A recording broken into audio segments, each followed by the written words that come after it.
So when did you start buying after, thank God you did not lose anything Mhm, during that 2007, 2008 mhm, crash. When did mhm. you start buying? Say either whether it be flips again or whether it be buy and holds. I've never been really big on the buy and hold, and I'll tell you why. I like getting the Okay. big check at the end. To do better in their business, but I also have to.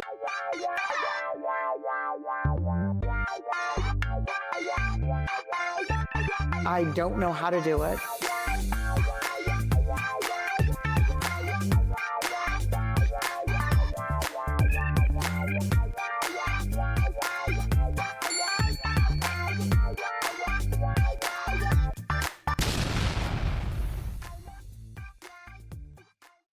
Hey everyone, how's it going out there in YouTube land and in Facebook group, in the Metro Detroit Off Market Real Estate Facebook group?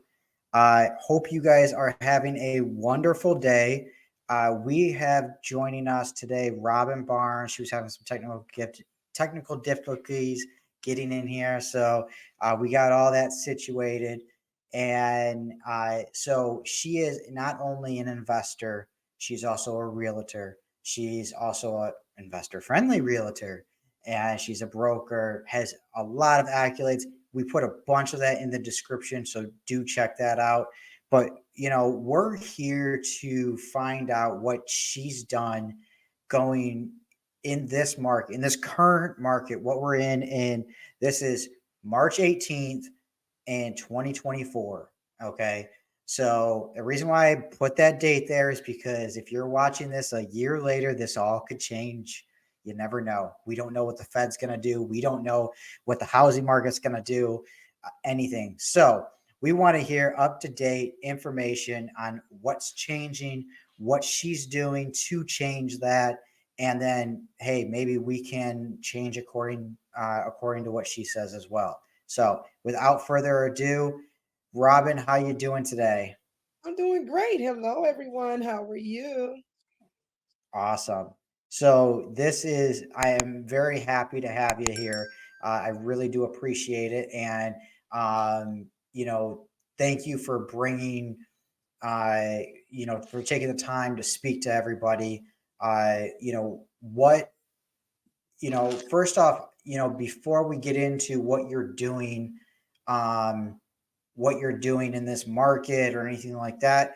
Tell us kind of how you got started in real estate and what made you become an investor, become a realtor, so on and so forth. So how did you even get real estate in your head?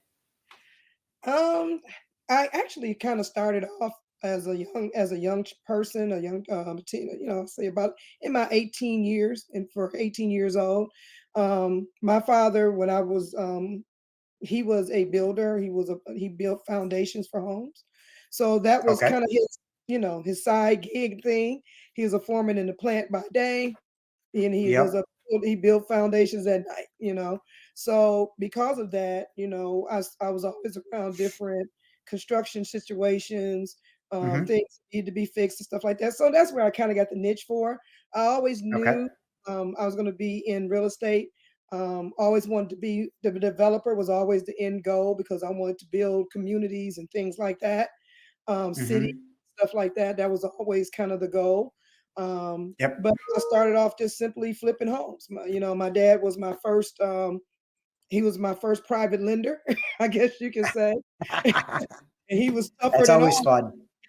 He was tougher than any private lender I've had since I've been grown. Let But me it guess, he wanted like 25%, right? took mainly all the profit. But yeah, but I mean, he made me very a stickler about certain things, because he had built our home, so he had drew it Okay. and built our home. So it was just he walked me through the whole process, and so we literally, my first house was with him as my lender, and I flipped it and sold the Okay. house, and boom, that was it. That's So awesome. yeah, so that's pretty much So how you it's. so you had so you had knowledge for real estate from being a young age with your dad and everything. Absolutely. Now that that's being in the construction. When did you turn to, I want to be an investor or I want to be a realtor? How did you, I mean, besides flipping, obviously, because we had to do that, but when did you, that's the investor part. You just told us that. But Right. when did you say, I want to be a realtor? Um, I hate to say this, but I'll be honest. Greed. I found out that Hey, that's okay. Greed, sometimes greed, that's what makes things work. that's what it was. It was greed because I found out I'd heard that I was limited to how many houses I could flip. Okay. So I got that God syndrome, that God complex. I didn't want nobody to stop me. I wanted Yep. everything, and I wanted everything I could get. And so I said, "Hey, let me go and get this license." That's awesome. Mhm. So with so what year did you become a realtor? Just so we can get the timeline down. Ooh, you're making me think. Oh my God. Oh, how long ago? It had to been about 20, let me see, 2008, probably like 2005 or 6, somewhere in there. Okay, Because so the market crashed a year after I had started. So had to have been about 2006 or 7, somewhere like that. Is when I got the okay. Mhm. Yeah, because the market crashed about the end of 2007. Mhm. Okay, it was starting to crash then. Mhm. But and so how did you, speaking of which, you're a brand new realtor during this market crash of, 2007, 2008. Mhm. How did you handle that? Were you investing as well and did you lose? No, actually, I was not investing because at that time, like I said, I just got my license, and so Okay. now I'm in the mindset of, oh, I want to only do luxury properties. So I was selling actually out in Palmer Woods and those areas in Detroit, Okay. and um, I had a couple of great deals. I had just closed on a deal that one of my friends, good friends, and also they went to the same church I did, and I had closed on their deal. And lo and behold, my broker, who was always kind of dibbling in with the banks and stuff with foreclosure, Yep. I was working with her, and because I was her assistant and an agent. And Hmm. so I was working with her, and she needed some help with doing some of the MSRs and stuff like that. And so I would help her, just to help her out. And Yeah. lo and behold, one night I cleaned out everything in our banks, everything we had to do, the BPOs Yep. and the MSRs. I cleaned them out and we got them done. I got off the phone with her, said everything's cleaned out, and she double checked. She said, "Yep, we can go to bed." We used to do these be up night 2 and 3 o'clock in the morning, chugging through the work, and Yeah. we were showing houses during the day. And Okay. the next morning, got up and we had like 25 properties out of nowhere. Right. And it just kept happening for each bank that she was affiliated with. And so we knew something was happening. The bank called and told us what was going on, and Hmm. they wanted us to jump on it right away. So we just went into how we gonna make this happen, how we gonna do it. Yep. And they kind of gave us a little bit of guidance, but from there on, we just set up a system and rocked with it. That's all you could do. That's all you can do. Mhm. So when did you start buying after, I mean, thank God you did not lose anything Mhm. during that 2007, 2008 Mhm. crash. When did Mhm. you start buying? Say either whether it be flips again or whether it be buying holds. I've never been really big on the buy and hold, and I'll tell you why. I like getting the Okay. big check at the end. And so that's that little greed part with me. So so it's there. Okay. We just got to talk Yep. about greed. To me, I get a high off of Okay. ROI, the return on my investment of my flip. Yep. And so it's just something about that. It's something about setting the tone in the neighborhood where other people were Okay. all hovering around, oh, we're going to sell around, 120, 130. My goal was to make sure I'll be the most expensive house in the neighborhood that sold. And Got it. so because I had made a lot of connections with different lenders, at the time I was with Rocket Mortgage, things of that nature. I had Hmm. I had access to know exactly what I needed to do, what I didn't need to do. I looked at some of the Yep. things Dan Gilbert was doing at the time of the rebuild after that. Yep. And I just kind of followed his lead. And so my houses sold for a lot more. I put different things in there that I knew that females who actually pretty much buy the house, the guys want the man cave. I knew what people wanted. And so I kind of Yeah. said, I'm gonna cater to that, and my house is Yep. sold. So as far as me getting into the buy and hold, I just now got back into that. Okay. I did it in Flint before. Yeah, it Hmm. was okay, but and it was fine. But Yep. I'm getting back into it now a little bit. Okay. So, by the way, if anybody has any questions, if you're watching and you have questions live, we are live. So put them in the side chat, and we'll answer them live as long as it's pertaining to what we're talking about. Okay. So Ron Walraven says hello, Robin. Hi, Ron. So How are Ron is you? awesome. So, and I always appreciate you come on here. Tim Rumbler says bringing the value. Hi, So Tim. that's awesome. I always bring in the value as much as possible. Right, right. So we even got some people watching from Facebook. So, I think Tim was on there before. He said, let's go. Mm. So most definitely. So we can bring your chat on here and bring your questions on here. We'll both answer them. So let's continue. How are you, uh, or what are you doing right now as far as, you just said that you're getting into buying holds, and are you still doing flips at the same time? And I what balanced is I you balanced the two. I you balanced the two. balance the two? Okay. Yeah. And I And think that's tell me why you decided to do that. What was the thought process? well, for right now, is you should be, right now you should be trying to garner wealth, get you a wealth magnet Mhm. going on there, a wealth foundation. What better time now than to get into rentals? Most people Right. need rentals. It's kind of hard, the 6 and 7% interest rates, houses, the scarcity of housing. People need somewhere to live now. So now it's more of for rental for me is more of getting out there, trying to get something out there that a good product that the community can have, that if they need to rent they can, and it's something Mhm. within their bounds. So that's what we're trying to, that's my concept of doing it.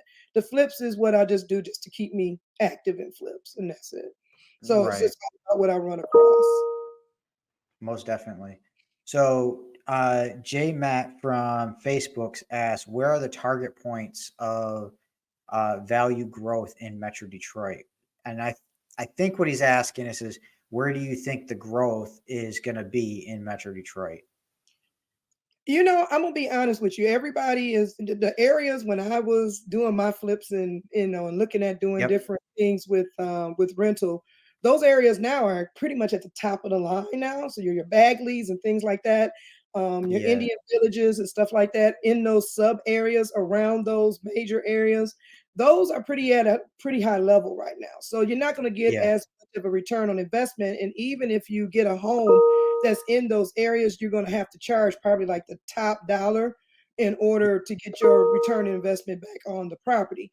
Um, Mhm. I say a lot of areas to me, I'm more of a I consider myself like a Columbus. I like to go into different areas and bring those areas up. I'm all about buying the block. I'm all about going into Okay. areas people don't want and bringing those areas up and making and pretty much forcing other people to say, hey, you know what? That's a nice house on the block. I want to bring that area up. I want my house to look nice. You got the homeowners involved. Now you bringing more Mhm. people to the street. People taking more pride into the area, and so you're slowly but surely bringing those areas up, and you got it for a good deal. You still get your return on investment, and the people have a nice neighborhood. It's an up and coming new neighborhood. So that's kind of Yeah. what I'm into now. I agree with that for the buy and holds. Hmm. The only thing is like I had this conversation with a new investor into this area, and they're looking to do fix and flips. Hmm. And that exact strategy, I go, you can't do that with fix and flips because the comps are just not there. They're not there. I No. go, now what you want to do is as soon as the comps get there, Mhm. Now you pounce Mhm. because that's when you can get them cheap and Mhm. then bring them up and prove, hey, here's the comps, here's the Mhm. value. Okay. Right. But I'm all about buy and holds as well. All right. Mhm. So I like the quick cash for fix and flips, Mhm. but I'm all about the cash flow. Oh, absolutely. Because Flow. that's gonna give you your wealth. That's gonna keep you Yep. where you need to be. And as an economist, I tell people, um, the reason why I'm not as afraid of risk is because I do have that background as an economist. I can read the market. I can understand what's going Yep. on. Being in the development field, we're always looking outside of the box for different areas. So I'm not Yep. specifically afraid to do certain things. I know just when to pounce when I can get it all the way up to a year earlier. And then all of a sudden you start Okay. seeing people coming in. But that's from a level of expertise, I guess you can say, and for me Yep. doing it myself, that only I can, I wouldn't tell a new investor to do it like that because they're gonna freak out. They'll be nervous all the time. They're putting the lights in place. So it's like Yeah. you have to Oh yeah. you have to have people grow to that Yep. level of where they're comfortable. You know what I'm saying? So, Yeah. like I'm into buying buildings, into buying, Yep. four level, anywhere 4+ units. I mean, Yep. that there to me, when you're talking about affordable housing, that's a whole new game. That's something that I do outside of the state of Michigan is we actually go with through opportunity zones, we are building, actual cities and building and Right. bringing in transportation and lights and stuff and we're not getting these areas where it's safe. No, we're not going to pay Hmm. top dollar for that. We're going to 9 times out of 10, we're going to get some of these buildings that look like I don't know what, tear them down Hmm. and then go from there. And we build up and you can build a whole bunch of affordable housing where people can live. So it's a different mindset once you get into that level. So like I said, Yep. for me, I know my skill set and how far I can Hmm. go because this is where I'm at. But for the new Okay. investor, no, you need to get your feet wet. I tell new investors, do a flip. Do it in a Yep. nice safe place. I mean, and get out of the notion that you're going to make $60,000 off of each flip. You know what I'm saying? Or $40,000 or Yeah. understand that breaking even is not what you want to do, but if you do, that's a good thing. It's only Yeah. once you're in a hole is when there's a problem. And so you have to reevaluate and reassess. So H1 you do. Yeah, you may only make 30,000 off the deal, but that's a good day. That's not a you tell me another Yeah. job that you can get in a month where you're making $30,000, you get a check for 30 grand. You're not. There is no place that you're going to do that. So Right. you got to crawl before you walk. And I think Most that's one of definitely. the things. And Amani puts in here building the community, for sure. So, Absolutely. and this virtual real estate services Michigan says yes, bringing back uh, alive. And she said thank you for that person says thank you for the invite as well. Oh, yeah. So, uh, you Hi, know, hi, Colette. yeah, most I know definitely. Colette too. Oh, that's her name, Colette. Yes, All that's Colette. right, That has been in the business awesome. forever. Monty's a rock star too. So. That's awesome.